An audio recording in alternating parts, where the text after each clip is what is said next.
اعوذ باللہ من الشیطان الرجیم بسم اللہ الرحمن الرحیم۔ اقصی اسلامک ایجوکیشن کے معزز سامعین و ناظرین اور امت محمدیہ کی مقدس ماؤں بہنوں، السلام علیکم ورحمۃ اللہ وبرکاتہ۔ امید کرتی ہوں آپ جہاں بھی ہوں گے اللہ کے فضل و کرم سے خیر و عافیت سے ہوں گے، اور دعا گو ہوں کہ اللہ پاک آپ کو ہمیشہ صحت و سلامتی کے ساتھ پیار و محبت والی، خوشیوں والی، اتفاق اور اتحاد والی زندگی عطا فرمائے، آپ کو کبھی کسی کا محتاج نہ بنائے، آمین۔ سامعین، آج میں آپ کے ساتھ شعبان کے پہلے 8 دن کا وظیفہ شیئر کروں گی، جو کہ بہت ہی مجرب اور آسان ہے۔ قرآنی سورت کا وظیفہ ہے اور بہت ہی آسان عمل ہے۔ ایک قرآنی سورت ہے جس کو آپ نے 7 دنوں میں مکمل کرنا ہے، یعنی ایک چھوٹی سی سورت کو آپ نے 7 دنوں پر ڈیوائیڈ کر کے اس سورت کا وظیفہ کرنا ہے۔ اس عمل کے کرنے سے اللہ کی رحمت آپ پر موسلا دار بارش کی طرح ضرور برسے گی۔ اس عمل کو آپ نے ماہ شعبان کے پورے مہینے میں جب آپ کا دل چاہے آپ اس عمل کو، اس وظیفے کو کر سکتے ہیں۔ ماہ شعبان کے پورے مہینے میں صرف 7 دن آپ نے اس عمل کو کرنا ہے۔ 7 دن کے عمل سے اللہ تبارک و تعالی آپ کو پورا سال اس وظیفے کے فوائد سے نوازتا رہے گا۔ اس وظیفے کے بے شمار فائدے ہیں جن کا میں آپ کے ساتھ ذکر کروں گی۔ ماہ شعبان المعظم کی فضیلت و فوائد میں آپ کے ساتھ پہلی ویڈیوز میں بھی شیئر کر چکی ہوں کہ شعبان کے مہینے کی بہت فضیلت ہے۔ آقا علیہ الصلوۃ والسلام نے اس مہینے کو اپنی طرف منسوب کیا ہے، اپنے سے منسوب کیا ہے، اور جب نبی کریم صلی اللہ علیہ وآلہ وسلم خود کہہ رہے ہیں کہ یہ میرا مہینہ ہے، تو آپ خود ہی اندازہ لگا لیں کہ جس سرور کونین کی اپنی اتنی فضیلت ہو، اس کے مہینے کی کتنی زیادہ فضیلت ہوگی۔ نبی کریم صلی اللہ علیہ وآلہ وسلم کا جب ہم صدقہ دے کر اللہ سے مانگتے ہیں تو اللہ ہمیں ضرور عطا کرتا ہے۔ تو جب اس پاک مہینے میں نبی کا صدقہ دے کر ہم اللہ سے مانگیں گے تو اللہ اسی خوشی پہ عطا کرے گا کہ میرا بندہ میرے نبی کا صدقہ دے کر مجھ سے مانگ رہا ہے، میرے محبوب کا صدقہ دے کر مجھ سے مانگ رہا ہے، اور اس مبارک مہینے میں مانگ رہا ہے جس مہینے کو میرے محبوب نے اپنے ساتھ منسوب کیا ہے۔ کتنا بڑا انعام ہے ماہ شعبان کے مہینے کا۔ ماہ شعبان کے مہینے میں کثرت سے عبادت کیا کریں، نفلی عبادت کریں، روزے رکھیں، صدقہ خیرات دیں، اللہ کے بتائے ہوئے احکامات پر عمل کریں۔ یہ چھوٹے چھوٹے عمل کرنے سے اللہ کریم آپ کو تمام فوائد سے مستفید کرے گا۔ روزے رکھنے سے، نوافل ادا کرنے سے، صدقہ خیرات کرنے سے، زکوٰۃ ادا کرنے سے نبی کی سنت بھی پوری ہوگی، اللہ بھی راضی ہوگا، نبی بھی راضی ہوگا، دنیا بھی بہتر ہوگی، آخرت بھی بہتر ہوگی۔ اللہ کی اطاعت کر کے تو دیکھو، اللہ آپ کو اپنا نہ بنا لے تو کہنا، نبی کا صدقہ دے کر تو دیکھو، اللہ آپ کے خزانے نہ بھر دے تو کہنا، نبی کا صدقے مانگ کر تو دیکھو، اللہ خالی جھولیوں کو ہرا بھرا نہ کر دے تو کہنا، نبی کا صدقہ دے کر تو مانگو، اللہ کل کائنات آپ کے قدموں میں نہ رکھ دے تو کہنا، نبی کا صدقہ دے کر تو مانگو، کامیابی آپ کے قدم نہ چومے تو کہنا، نبی کا صدقہ دے کر تو دیکھو، کامیابی مقدر نہ بنے تو کہنا، نبی کا صدقہ دے کر تو دیکھو، عرش معلیٰ سے آپ کے فیصلے نہ ہوئے تو کہنا، فرشتے اللہ سے سفارش کریں گے کہ مولا اس بندے کو عطا کر دے، تیرے محبوب کا صدقہ دے کر تجھ سے مانگ رہا ہے۔ اتنا بڑا انعام ہے ماہ شعبان کے مہینے میں نفلی عبادت کرنے کا، روزے رکھنے کا، وظائف کر کے بارگاہ الہی میں جھک جانے کا، اتنا بڑا انعام ہے۔ آپ سب سے گزارش ہے ماہ شعبان کے مہینے کی قدر کریں، اللہ کی رحمتیں لوٹیں، اللہ کے فضل و کرم سے مالا مال ہوں۔ تو وقت کی نزاکت کو مد نظر رکھتے ہوئے ہم اپنے مقصد کی طرف چلتے ہیں۔ وظیفہ ذکر کرنے سے پہلے میری آپ سے گزارش ہے کہ ویڈیو کو آخر تک ضرور دیکھیے گا، اور جن لوگوں نے ابھی تک میرے چینل اقصی اسلامک ایجوکیشن کو سبسکرائب نہیں کیا، وہ نیچے موجود لال رنگ کے بٹن کو دبا دیں اور ساتھ موجود گھنٹی کے بٹن کو دبا دیں تاکہ میری ہر نئی آنے والی ویڈیو کی اپڈیٹ آپ تک بآسانی پہنچ سکے۔ جزاک اللہ۔ وظیفہ کرنے کا طریقہ اچھی طرح سن لیں اور سمجھ لیں۔ آپ نے ماہ شعبان کے پورے مہینے میں جب آپ کا دل چاہے آپ اس عمل کو، اس وظیفے کو کر سکتے ہیں۔ بہتر یہ ہے ہے کہ آپ ماہ شعبان کے پہلے 10 دنوں میں ہی اس عمل کو، اس وظیفے کو مکمل کر لیں۔ اگر آپ ماہ شعبان کے پہلے 10 دنوں میں مکمل نہیں کر سکتے، اگلے 10 دنوں میں مکمل کر لیں۔ اگلے 10 دنوں میں مکمل نہیں کر سکتے، آخر والے 10 دنوں میں مکمل کر لیں، یعنی آپ کے پاس پورا مہینہ ہوگا۔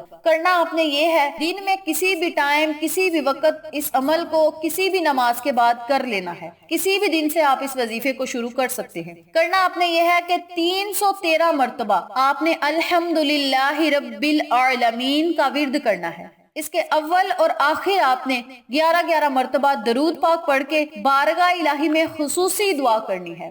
دوسرے دن آپ نے 313 مرتبہ الرحمن الرحیم کا ورد کرنا ہے۔ اول آخر 11 مرتبہ درود پاک پڑھ کے بارگاہ الہی میں خصوصی دعا کرنی ہے۔ اور یاد رکھیں، یہ عمل میں آپ کو جو بتا رہی ہوں، جس ترتیب سے، جس طریقہ کار سے بتا رہی ہوں، اسی ترتیب سے آپ نے وظیفے کو کرنا ہے۔ پوری توجہ، یکسوئی کے ساتھ آپ نے اس عمل کو، اس وظیفے کو کرنا ہے۔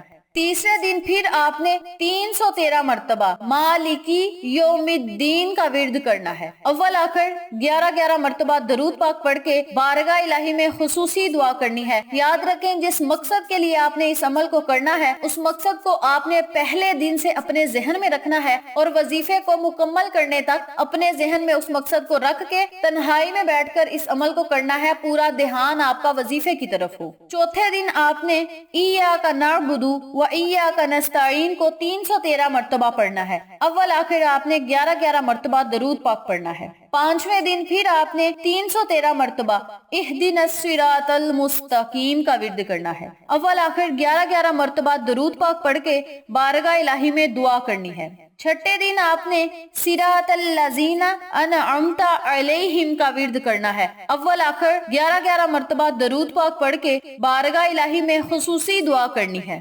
ساتویں دن آپ نے غیر المغضوب علیہم ولا الضالین کا ورد کرنا ہے۔ 313 مرتبہ ہی آپ نے ورد کرنا ہے۔ اول آخر 11 مرتبہ درود پاک پڑھ کے بارگاہ الہی میں نہایت عاجزی، انکساری سے دعا مانگنی ہے۔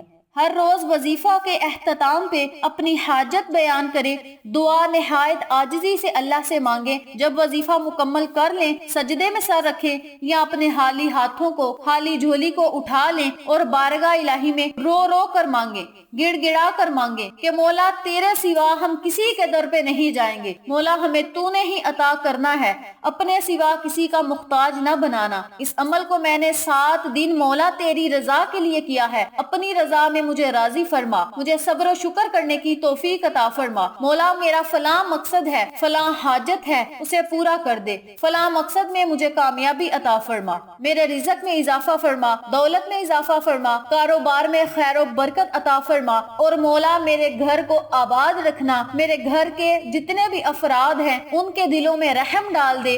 دعا مانگنے کا میں آپ کو طریقہ بتا رہی ہوں۔ اپنی حاجات، خواہشات کا اظہار اللہ سے کرے، بارگاہ الہی میں دعائیں کریں، اللہ کریم آپ کی ہر دعا کو سنے گا اور قبول فرمائے گا۔ اور یاد رکھیں، جتنی بھی آپ کی حیثیت ہے، اپنی حیثیت کے مطابق روزانہ 50 روپے، 100 روپیہ، 200 روپیہ، جتنی بھی آپ کی ہمت ہے اتنے آپ نے روزانہ صدقہ خیرات پیسوں کا کر دینا ہے۔ اگر آپ کے پاس پیسے موجود نہیں، آپ کے گھر میں گندم ہے تو گندم کا صدقہ کر دیں، 2 یا 3 کلو کسی کو گندم دے دے، چاول ہے 2 کلو کسی کو چاول دے دے، آٹا ہے 2 کلو کسی کو دے دے۔ مطلب اپنی حیثیت کے مطابق آپ نے صدقہ خیرات کرنی ہے۔ صدقہ کئی قسم کا ہو سکتا ہے، کسی غریب کو کھانا کھلا دیں، پیاسے کو پانی پلا دیں، اگر آپ کی گلی میں اندھیرا ہے تو وہاں ایک بلب لگوا دیں، یعنی صدقہ خیرات کئی قسم کا ہے۔ آپ کا جو دل چاہے آپ صدقہ خیرات کر سکتے ہیں۔ آپ پورے ہفتے میں صدقہ خیرات لازم کیا کریں۔ جب آپ نے اس وظیفے کو شروع کرنا ہے تو پورے 7 دن آپ نے روزانہ صدقہ خیرات لازم کرتے رہنا ہے، اور نماز کی پابندی آپ نے لازم کرنی ہے۔